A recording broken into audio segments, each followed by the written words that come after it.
தீபாவளி அன்னைக்கு நல்ல எண்ணெய் வச்சு தலை குளிச்சு மட்டன் சிக்கன் சாப்பிட்றது தான் வழக்கம். அது கூடவே மார்னிங் பிரேக்ஃபாஸ்ட்டுக்கு பார்த்தீங்களா, அதுக்கு இட்லி, எலும்பு குழம்பு, தோசை, அதுக்கப்புறமா ஆப்பம் இதெல்லாம் சாப்பிட்றது தான் வழக்கம். இன்னைக்கு அந்த விதத்துல நம்ம ஸ்பெஷலான ஒரு தீபாவளி ரெசிபி தான் சமைச்சிருக்கோம். வாங்க பார்க்கலாம். சூப்பரான ஒரு ஆப்பம். இதை நம்ம அப்படியே தட்டில் சர்வ் பண்ணிப்போம். பாரம்பரிய முறையில் மண் சட்டியில் செஞ்ச மட்டன் எலும்பு குழம்பு.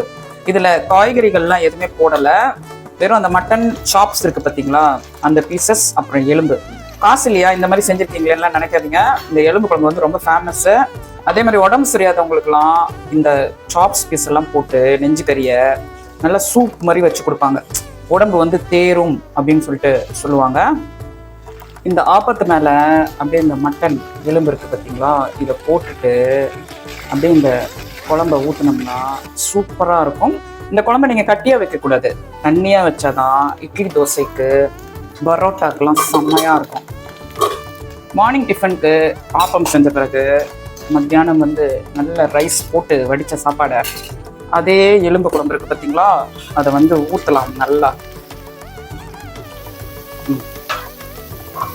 நல்ல சாப்ஸ் பீஸ் அப்படிங்கிறதுனால தண்ணியாக எப்படி ஓடுது பாருங்க.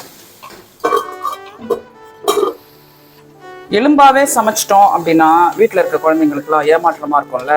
இது செட்டிநாடு சிக்கன் கிரேவி எப்படி இருக்கு பாருங்க. கிரேவின்னு சொல்ல முடியாது, செட்டிநாடு சிக்கன் தொக்கு.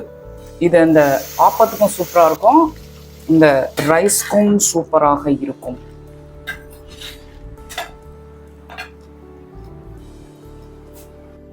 தீபாவளி ஸ்பெஷலா அவசியம் இந்த வெள்ளை குழி ஆப்பம், அப்புறமா எலும்பு குழம்பு, அது கூட செட்டிநாடு சிக்கன் தொக்கு, ஒயிட் ரைஸ், ரசம், தயிர் வச்சு ஊறுகாய் வச்சு ஜாலியாக சாப்பிட்டு என்ஜாய் பண்ணுங்க. Advance happy Deepavali.